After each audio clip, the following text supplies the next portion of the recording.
इतिहास की पुस्तक दूसरा भाग अध्याय 21। इतिहास की पुस्तक दूसरा भाग अध्याय 21। यहोराम का राज्य। निदान यहोशापात अपने पुरखाओं के संग सो गया और उसको उसके पुरखाओं के बीच दाऊदपुर में मिट्टी दी गई और उसका पुत्र यहोराम उसके स्थान पर राज्य करने लगा। इसके भाई जो यहोशापात के पुत्र थे ये थे, अर्थात अजर्याह, यहीएल, जकर्याह, अजर्याह, मिकाएल और शपत्याह। ये सब इस्राएल के राजा यहोशापात के पुत्र थे और उनके पिता ने उन्हें चांदी, सोना और अनमोल वस्तुएं और बड़े बड़े दान और यहूदा में गढ़वाले नगर दिए थे। परंतु यहोराम को उसने राज्य दिया क्योंकि वह जेठा था। जब यहोराम अपने पिता के राज्य पर नियुक्त हुआ और बलवंत भी हो गया, तब उसने अब सब भाइयों को और इस्राएल के कुछ हाकिमों को भी तलवार से घात किया।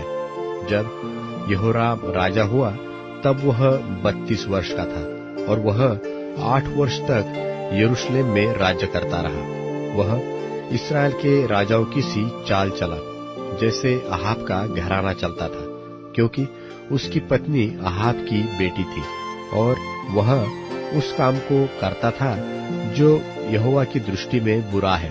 तो भी यहोवा ने दाऊद के घराने को नाश करना न चाहा।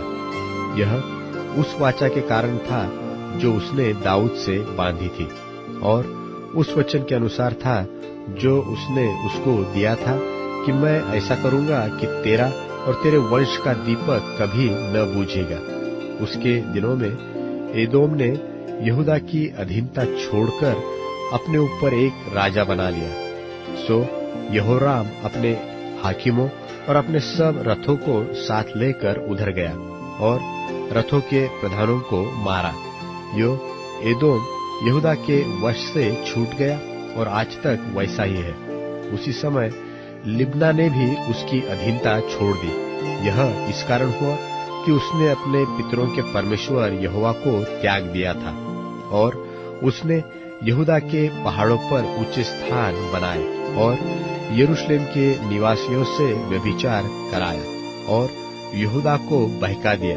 तब एलिय्याह नबी का एक पुत्र उनके पास आया कि तेरे मूल पुरुष दाऊद का परमेश्वर यहोवा यो कहता है कि तू जो न तो अपने पिता यहोशापात की लीक पर चला है और न यहूदा के राजा आसा की लीक पर, वरन इस्राएल के राजाओं की लीक पर चला है और अहाब के घराने की नाई यहूदियों और यरूशलेम के निवासियों से व्यभिचार कराया है और अपने पिता के घराने में से अपने भाइयों को जो कुछ तुझसे अच्छे थे घात किया है।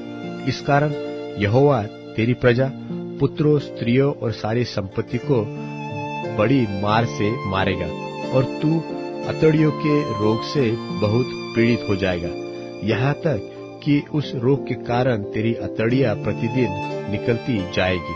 और यहोवा ने पलिश्तियों को और कुशियों के पास रहने वाले अरबियों को यहोराम के विरुद्ध उभारा और वे यहूदा पर चढ़ाई करके उस पर टूट पड़े और राजभवन में जितनी संपत्ति मिली उस सबको और राजों के पुत्रों को और स्त्रियों को भी ले गए, यहाँ तक कि उसके लुटेरे बेटे यहोआहाज को छोड़ उसके पास कोई भी पुत्र न रहा।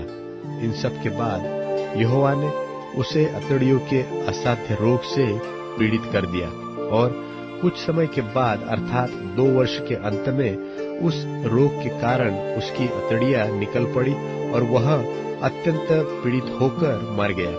और उसकी प्रजा ने जैसे उसके पुरखाओं के लिए सुगंध द्रव्य जलाया था वैसा उसके लिए कुछ न जलाया। जब वह राज्य करने लगा तब वह 32 वर्ष का था और यरूशलेम में 8 वर्ष तक राज्य करता रहा और सबको अप्रिय होकर जाता रहा और उसको दाऊदपुर में मिट्टी दी गई, परंतु राजाओं के कब्रिस्तान में नहीं।